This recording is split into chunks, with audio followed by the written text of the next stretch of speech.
Once upon a time, in the days when fairies lived, there was a king who had 3 daughters, who were all young and clever and beautiful. But the youngest of the 3, who was called Miranda, was the prettiest and most beloved. The king, her father, gave her more dresses and jewels in a month than he gave the others in a year. But she was so generous that she shared everything with her sisters, and they were all as happy and as fond of one another as they could be.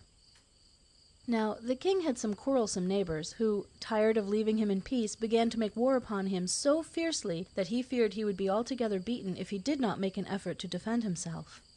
So he collected a great army and set off to fight them, leaving the princesses with their governess in a castle where news of the war was brought every day, sometimes that the king had taken a town or won a battle, and, at last, that he had altogether overcome his enemies and chased them out of his kingdom, and was coming back to the castle as quickly as possible to see his dear little Miranda, whom he loved so much. The 3 princesses put on dresses of satin which they had made on purpose for this great occasion, 1 green, 1 blue, and the 3rd white. Their jewels were the same colors. The eldest wore emeralds, the second turquoises, and the youngest diamonds, and thus adorned they went to meet the king, singing verses which they had composed about his victories. When he saw them all so beautiful and so gay, he embraced them tenderly, but gave Miranda more kisses than either of the others. Presently a splendid banquet was served, and the king and his daughters sat down to it, and as he always thought there was some special meaning in everything, he said to the eldest, "Tell me why you have chosen a green dress." "Sire," she answered, "having heard of your victories, I thought that green would signify my joy and the hope of your speedy return." "That is a very good answer," said the king. "And you, my daughter," he continued, "why did you take a blue dress?" "Sire," said the princess, "to show that we constantly hoped for your success, and that the sight of you is as welcome to me as the sky with its most beautiful stars." "Why," said the king, "your wise answers astonish me. And you, Miranda, what made you dress yourself all in white?" "Because, sire," she answered, "white suits me better than anything else." "What?" said the king angrily. "Was that all you thought of, vain child?" I thought you would be pleased with me," said the princess. "That was all." The king, who loved her, was satisfied with this, and even pretended to be pleased that she had not told him all her reasons at first. "And now," he said, "as I have supped well, and it is not time yet to go to bed, tell me what you dreamed last night." The eldest said she had dreamed that he brought her a dress, and the precious stones and gold embroidery on it were brighter than the sun. The dream of the second was that the king had brought her a spinning wheel and a distaff, that she might spin him some shirts. But the youngest said, "I dreamed that my second sister was to be married, and on her wedding day you, father, held a golden ewer and said, 'Come, Miranda, and I will hold the water, that you may dip your hands in it.'" The king was very angry indeed when he heard this dream, and frowned horribly. Indeed, he made such an ugly face that everyone knew how angry he was, and he got up and went off to bed in a great hurry, but he could not forget his daughter's dream. "Does the proud girl wish to make me her slave?" he said to himself. "I am not surprised at her choosing to dress herself in white satin without a thought of me. She does not think me worthy of her consideration. But I will soon put an end to her pretensions." He rose in a fury, and although it was not yet daylight, he sent for the captain of his bodyguard and said to him, "You have heard the Princess Miranda's dream. I consider that it means strange things against me. Therefore I order you to take her away into the forest and kill her, and, that I may be sure it is done, you must bring me her heart and her tongue. If you attempt to deceive me, you shall be put to death." The captain of the guard was very much astonished when he heard this barbarous order, but he did not dare to contradict the king, for fear of making him still more angry, or causing him to send someone else, so he answered that he would fetch the princess and do as the king had said. When he went to her room, they would hardly let him in, it was so early, but he said that the king had sent for Miranda, and she got up quickly and came out. A little black girl called Patty Pata held up her train, and her pet monkey and her little dog ran after her. The monkey was called Grabugeon, and the little dog Tintin. The captain of the guard begged Miranda to come down into the garden where the king was enjoying the fresh air, and when they got there, he pretended to search for him. But as he was not to be found, he said, "No doubt his majesty has strolled into the forest," and he opened the little door that led to it, and they went through. By this time the daylight had begun to appear, and the princess, looking at her conductor, saw that he had tears in his eyes and seemed too sad to speak. "What is the matter?" she said in the kindest way. "You seem very sorrowful." "Alas, princess," he answered, "who would not be sorrowful who is ordered to do such a terrible thing as I am? The king has commanded me to kill you here and carry your heart and tongue to him, and if I disobey, I shall lose my life." The poor princess was terrified. She grew very pale and began to cry softly. Looking up at the captain of the guard with her beautiful eyes, she said gently, "Will you really have the heart to kill me? I have never done you any harm, and have always spoken well of you to the king. If I had deserved my father's anger, I would suffer without a murmur, but, alas, he is unjust to complain of me, when I have always treated him with love and respect." "Fear nothing, princess," said the captain of the guard. "I would far rather die myself than hurt you. But even if I am killed, you will not be safe. We must find some way of making the king believe that you are dead." "What can we do?" said Miranda. "Unless you take him my heart and my tongue, he will never believe you." The princess and the captain of the guard were talking so earnestly that they did not think of Patypata, but she had overheard all they said, and now came and threw herself at Miranda's feet. "Madame," she said, "I offer you my life. Let me be killed. I shall only be too happy to die for such a kind mistress." "Why, Patypata," cried the princess, kissing her, "that would never do. Your life is as precious to me as my own, especially after such a proof of your affection as you have just given me." "You are right, princess," said Grabugeon, coming forward, "to love such a faithful slave as Patypata. She is of more use to you than I am. I offer you my tongue and my heart most willingly, especially as I wish to make a great name for myself in Goblin Land." "Oh no, my little Grabugeon," replied Miranda, "I cannot bear the thought of taking your life." "Such a good little dog as I am," cried Tintin, "could not think of letting either of you die for his mistress. If anyone is to die for her, it must be me." And then began a great dispute between Patypata, Grabugeon, and Tintin, and they came to high words, until at last Grabugeon, who was quicker than the others, ran up to the very top of the nearest tree and let herself fall head first to the ground, and there she lay, quite dead.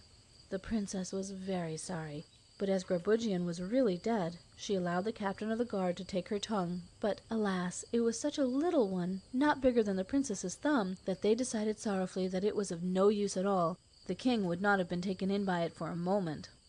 "Alas, my little monkey!" cried the princess. "I have lost you, and yet I am no better off than I was before." "The honor of saving your life is to be mine," interrupted Patypata, and before they could prevent her, she had picked up a knife and cut her head off in an instant. But when the captain of the guard would have taken her tongue, it turned out to be quite black, so that would not have deceived the king either. "Am I not unlucky?" cried the poor princess. "I lose everything I love, and am none the better for it." "If you had accepted my offer," said Tintin, "you would only have had me to regret, and I should have had all your gratitude." Miranda kissed her little dog, crying so bitterly that at last she could bear it no longer, and turned away into the forest. When she looked back, the captain of the guard was gone, and she was alone, except for Patypata, Grabugeon, and Tintin, who lay upon the ground. She could not leave the place until she had buried them in a pretty little mossy grave at the foot of a tree, and she wrote their names upon the bark of the tree, and how they had all died to save her life.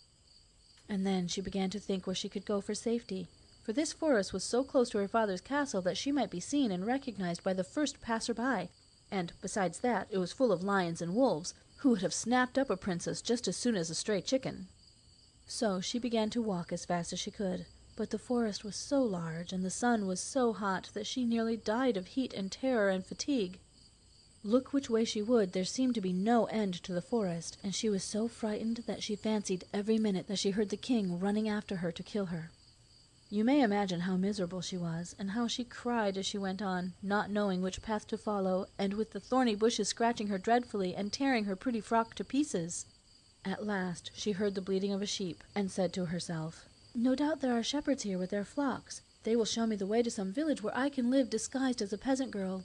Alas, it is not always kings and princes who are the happiest people in the world. Who could have believed that I should ever be obliged to run away and hide because the king, for no reason at all, wishes to kill me?" So saying, she advanced toward the place where she heard the bleating. But what was her surprise when, in a lovely little glade, quite surrounded by trees, she saw a large sheep. Its wool was as white as snow, and its horns shone like gold. It had a garland of flowers round its neck, and strings of great pearls around its legs, and a collar of diamonds. It lay upon a bank of orange flowers, under a canopy of cloth of gold which protected it from the heat of the sun. Nearly 100 other sheep were scattered about, not eating the grass, but some drinking coffee, lemonade, or sherbet, others eating ices, strawberries and cream, or sweetmeats, while others again were playing games. Many of them wore golden collars with jewels, flowers, and ribbons. Miranda stopped short in amazement at this unexpected sight, and was looking in all directions for the shepherd of this surprising flock, when the beautiful sheep came bounding toward her. "Approach, lovely princess," he cried. "Have no fear of such gentle and peaceable animals as we are." "What a marvel!" cried the princess, starting back a little. "Here is a sheep that can talk." "Your monkey and your dog could talk, madame," said he. "Are you more astonished at us than at them?" "A fairy gave them the power to speak," replied Miranda, "so I was used to them." "Perhaps the same thing has happened to us," he said, smiling sheepishly. "But, princess, what can have led you here?" "1,000 misfortunes, Sir Sheep," she answered. "I am the unhappiest princess in the world, and I am seeking a shelter against my father's anger." "Come with me, madame," said the sheep. "I offer you a hiding place which you only will know of, and where you will be mistress of everything you see."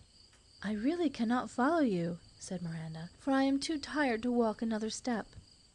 The sheep with the golden horns ordered that his chariot should be fetched, and a moment after appeared 6 goats harnessed to a pumpkin which was so big that 2 people could quite well sit in it, and was all lined with cushions of velvet and down. The princess stepped into it, much amused at such a new kind of carriage, and the king of the sheep took his place beside her, and the goats ran away with them at full speed, and only stopped when they reached a cavern, the entrance to which was blocked by a great stone. This the king touched with his foot, and immediately it fell down, and he invited the princess to enter without fear. Now, if she had not been so alarmed by everything that had happened, nothing could have induced her to go into this frightful cave. But she was so afraid of what might be behind her that she would have thrown herself even down a well at this moment. So, without hesitation, she followed the sheep, who went before her, down, down, down, until she thought they must come out at the other side of the world indeed. She was not sure that he wasn't leading her into fairyland. At last she saw before her a great plain, quite covered with all sorts of flowers, the scent of which seemed to her nicer than anything she had ever smelled before. A broad river of orange-flower water flowed round it, and fountains of wine of every kind ran in all directions, and made the prettiest little cascades and brooks. The plain was covered with the strangest trees. There were whole avenues where partridges, ready roasted, hung from every branch. Or, if you preferred pheasants, quails, turkeys, or rabbits, you had only to turn to the right hand or to the left, and you were sure to find them. In places the air was darkened by showers of lobster patties, white puddings, sausages, tarts, and all sorts of sweetmeats, or with pieces of gold and silver, diamonds and pearls. This unusual kind of rain, and the pleasantness of the whole place would, no doubt, have attracted numbers of people to it, if the king of the sheep had been of a more sociable disposition. But from all accounts it is evident that he was as grave as a judge. As it was quite the nicest time of the year when Miranda arrived in this delightful land, the only palace she saw was a long row of orange trees, jasmines, honeysuckles, and musk roses, and their interlacing branches made the prettiest rooms possible, which were hung with gold and silver gauze, and had great mirrors and candlesticks, and most beautiful pictures. The wonderful sheep begged that the princess would consider herself queen over all that she saw, and assured her that, though for some years he had been very sad and in great trouble, she had it in her power to make him forgetful of all his grief. "You are so kind and generous, noble sheep," said the princess, "that I cannot thank you enough. But I must confess that all I see here seems to me so extraordinary that I don't know what to think of it." As she spoke, a band of lovely fairies came up, and offered her amber baskets full of fruit, but when she held out her hands to them they glided away, and she could feel nothing when she tried to touch them. "Oh," she cried, "what can they be? Whom am I with?" And she began to cry. At this instant the king of the sheep came back to her, and was so distracted to find her in tears that he could have torn his wool.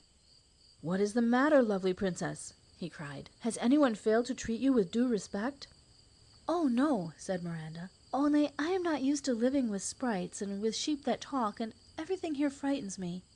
It was very kind of you to bring me to this place, but I shall be even more grateful to you if you will take me up into the world again." "Do not be afraid," said the wonderful sheep.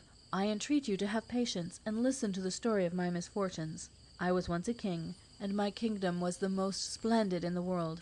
My subjects loved me, my neighbors envied and feared me. I was respected by everyone, and it was said that no king ever deserved it more. I was very fond of hunting, and one day, while chasing a stag, I left my attendants far behind. Suddenly I saw the animal leap into a pool of water, and I rashly urged my horse to follow it. But before we had gone many steps, I felt an extraordinary heat instead of the coolness of the water. The pond dried up, a great gulf opened before me, out of which flames of fire shot up, and I fell helplessly to the bottom of a precipice. I gave myself up for lost, but presently a voice said, "Ungrateful prince, even this fire is hardly enough to warm your cold heart." "Who complains of my coldness in this dismal place?" I cried. "An unhappy being who loves you hopelessly," replied the voice, and at the same moment the flames began to flicker and cease to burn, and I saw a fairy whom I had known as long as I could remember, and whose ugliness had always horrified me.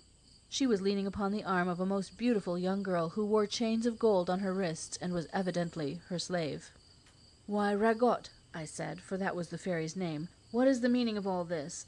Is it by your orders that I am here?" "And whose fault is it," she answered, "that you have never understood me until now? Must a powerful fairy like myself condescend to explain her doings to you, who are no better than an ant by comparison, though you think yourself a great king?" "Call me what you like," I said impatiently, "but what is it that you want? My crown, or my cities, or my treasures?" "Treasures," said the fairy disdainfully. "If I choose, I could make any one of my scullions richer and more powerful than you. I do not want your treasures, but," she added softly, "if you will give me your heart, if you will marry me, I will add 20 kingdoms to the one you have already. You shall have 100 castles full of gold and 500 full of silver, and, in short, anything you like to ask me for." "Madame Ragot," I said, "when one is at the bottom of a pit, where one has fully expected to be roasted alive, it is impossible to think of asking such a charming person as you are to marry one. I beg that you will set me at liberty, and then I shall hope to answer you fittingly." "Ah," she said, "if you really loved me, you would not care where you were. A cave, a wood, a foxhole, a desert would please you equally well. Do not think that you can deceive me. You fancy you are going to escape, but I assure you that you are going to stay here, and the first thing I shall give you to do will be to keep my sheep. They are very good company, and speak quite as well as you do." As she spoke, she advanced and led me to this plain where we now stand, and showed me her flock, but I paid little attention to it or to her. To tell the truth, I was so lost in admiration of her beautiful slave that I forgot everything else, and the cruel Ragot, perceiving this, turned upon her so furious and terrible a look that she fell lifeless to the ground. At this dreadful sight I drew my sword and rushed at Ragot, and should certainly have cut off her head, had she not by her magic arts chained me to the spot on which I stood. All my efforts to move were useless, and at last, when I threw myself down on the ground in despair, she said to me with a scornful smile, "I intend to make you feel my power. It seems that you are a lion at present. I mean you to be a sheep." So saying, she touched me with her wand, and I became what you see. I did not lose the power of speech, or of feeling the misery of my present state. "For 5 years," she said, "you shall be a sheep, and lord of this pleasant land, while I, no longer able to see your face, which I loved so much, shall be better able to hate you, as you deserve to be hated." She disappeared as she finished speaking, and if I had not been too unhappy to care about anything, I should have been glad that she was gone. The talking sheep received me as their king, and told me that they too were unfortunate princes who had, in different ways, offended the revengeful fairy, and had been added to her flock for a certain number of years, some more, some less. From time to time, indeed, one regains his own proper form and goes back again to his place in the upper world. But the other beings whom you saw are the rivals or the enemies of Ragot, whom she has imprisoned for 100 years or so, even though they will go back at last. The young slave of whom I told you about is one of these.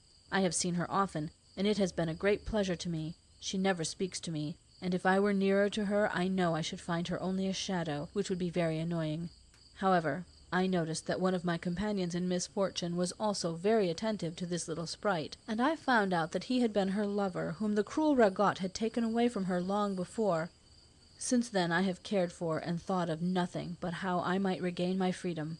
I have often been in the forest. That is where I have seen you, lovely princess, sometimes driving your chariot, which you did with all the grace and skill in the world, sometimes riding to the chase on so spirited a horse that it seemed as if no one but yourself could have managed it, and sometimes running races on the plain with the princesses of your court, running so lightly that it was you always who won the prize.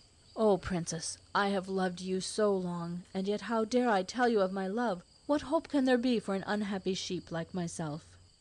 Miranda was so surprised and confused by all that she had heard that she hardly knew what answer to give to the king of the sheep, but she managed to make some kind of little speech, which certainly did not forbid him to hope, and said that she should not be afraid of the shadows now she knew that they would some day come to life again. "Alas," she continued, "if my poor Patypata, my dear Grabugeon, and pretty little Tintin, who all died for my sake, were equally well off, I should have nothing left to wish for here." Prisoner though he was, the king of the sheep had still some powers and privileges.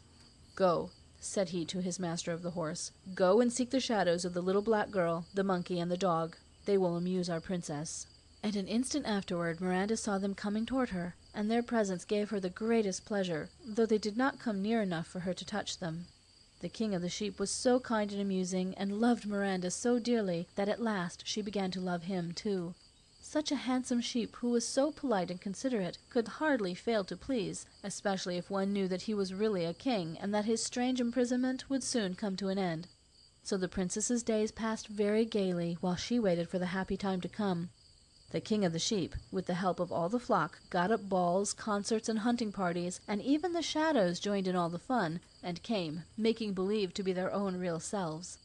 One evening, when the couriers arrived, for the king sent most carefully for news, and they always brought the very best kinds, it was announced that the sister of the Princess Miranda was going to be married to a great prince, and nothing could be more splendid than all the preparations for the wedding. "Ah!" cried the young princess, "how unlucky I am to miss the sight of so many pretty things! Here am I, imprisoned under the earth, with no company but sheep and shadows, while my sister is to be adorned like a queen, and surrounded by all who love and admire her, and everyone but myself can go to wish her joy." "Why do you complain, princess?" said the king of the sheep. "Did I say that you were not to go to the wedding? Set out as soon as you please. Only promise me that you will come back, for I love you too much to be able to live without you." Miranda was very grateful to him, and promised faithfully that nothing in the world should keep her from coming back. The king caused an escort suitable to her rank to be got ready for her, and she dressed herself splendidly, not forgetting anything that could make her more beautiful. Her chariot was of mother of pearl, drawn by 6 dun-colored griffins just brought from the other side of the world, and she was attended by a number of guards in splendid uniforms, who were all at least 8 feet high, and had come from far and near to ride in the princess's train. Miranda reached her father's palace just as the wedding ceremony began, and everyone, as soon as she came in, was struck with surprise at her beauty and the splendor of her jewels. She heard exclamations of admiration on all sides, and the king her father looked at her so attentively that she was afraid he must recognize her, but he was so sure that she was dead that the idea never occurred to him. However, the fear of not getting away made her leave before the marriage was over. She went out hastily, leaving behind her a little coral casket set with emeralds. On it was written in diamond letters, "Jewels for the bride," and when they opened it, which they did as soon as it was found, there seemed to be no end to the pretty things it contained. The king, who had hoped to join the unknown princess and find out who she was dreadfully disappointed when she disappeared so suddenly, and gave orders that if she ever came again the doors were to be shut, that she might not get away so easily. Short as Miranda's absence had been, it had seemed like 100 years to the king of the sheep. He was waiting for her by a fountain in the thickest part of the forest, and the ground was strewn with splendid presents which he had prepared for her to show his joy and gratitude at her coming back. As soon as she was in sight, he rushed to meet her, leaping and bounding like a real sheep. He caressed her tenderly, throwing himself at her feet and kissing her hands, and told her how uneasy he had been in her absence, and how impatient for her return, with an eloquence which charmed her. After some time came the news that the king's second daughter was going to be married. When Miranda heard it, she begged the king of the sheep to allow her to go and see the wedding as before. This request made him feel very sad, as if some misfortune must surely come of it. But his love for the princess being stronger than anything else, he did not like to refuse her. "You wish to leave me, princess," said he. "It is my unhappy fate. You are not to blame. I consent to your going, but, believe me, I can give you no stronger proof of my love than by so doing." The princess assured him that she would only stay a very short time, as she had done before, and begged him not to be uneasy, as she would be quite as much grieved if anything detained her as he could possibly be. So, with the same escort, she set out, and reached the palace as the marriage ceremony began. Everybody was delighted to see her. She was so pretty that they thought she must be some fairy princess, and the princes who were there could not take their eyes off her. The king was more glad than anyone else that she had come again, and gave orders that the doors should all be shut and bolted that very minute. When the wedding was all but over, the princess got up quickly, hoping to slip away unnoticed among the crowd. But, to her great dismay, she found every door fastened. She felt more at ease when the king came up to her, and with the greatest respect begged her not to run away so soon, but at least to honor him by staying for the splendid feast which was prepared for the princes and princesses. He led her into a magnificent hall where all the court was assembled, and himself, taking up the golden bowl full of water, he offered it to her that she might dip her pretty fingers into it. At this the princess could no longer contain herself. Throwing herself at the king's feet, she cried out, "My dream has come true after all. You have offered me water to wash my hands on my sister's wedding day, and it has not vexed you to do it." The king recognized her at once. Indeed, he had already thought several times how much like his poor little Miranda she was. "Oh, my dear daughter," he cried, kissing her, "can you ever forget my cruelty? I ordered you to be put to death because I thought your dream portended the loss of my crown. And so it did," he added, "for now your sisters are both married and have kingdoms of their own, and mine shall be for you." So saying, he put his crown on the princess's head and cried, "Long live Queen Miranda!" All the court cried, "Long live Queen Miranda!" after him, and the young queen's 2 sisters came running up and threw their arms round her neck and kissed her 1,000 times. And then there was such a laughing and crying, talking and kissing all at once, and Miranda thanked her father and began to ask after everyone, particularly the captain of the guard, to whom she owed so much. But to her great sorrow she heard that he was dead. Presently they sat down to the banquet, and the king asked Miranda to tell them all that had happened to her since the terrible morning when he had sent the captain of the guard to fetch her. This she did with so much spirit that all the guests listened with breathless interest. But while she was thus enjoying herself with the king and her sisters, the king of the sheep was waiting impatiently for the time of her return, and when it came and went, and no princess appeared, his anxiety became so great that he could bear it no longer. "She is not coming back any more," he cried. "My miserable sheep's face displeases her, and without Miranda, what is this life to me, wretched creature that I am? Oh, cruel Ragot, my punishment is complete." For a long time he bewailed his sad fate like this, and then, seeing that it was growing dark, and that still there was no sign of the princess, he set out as fast as he could in the direction of the town. When he reached the palace he asked for Miranda, but by this time everyone had heard the story of her adventure, and did not want her to go back again to the king of the sheep, so they refused sternly to let him see her. In vain he begged and prayed them to let him in. Though his entreaties might have melted hearts of stone, they did not move the guards of the palace, and at last, quite broken-hearted, he fell dead at their feet.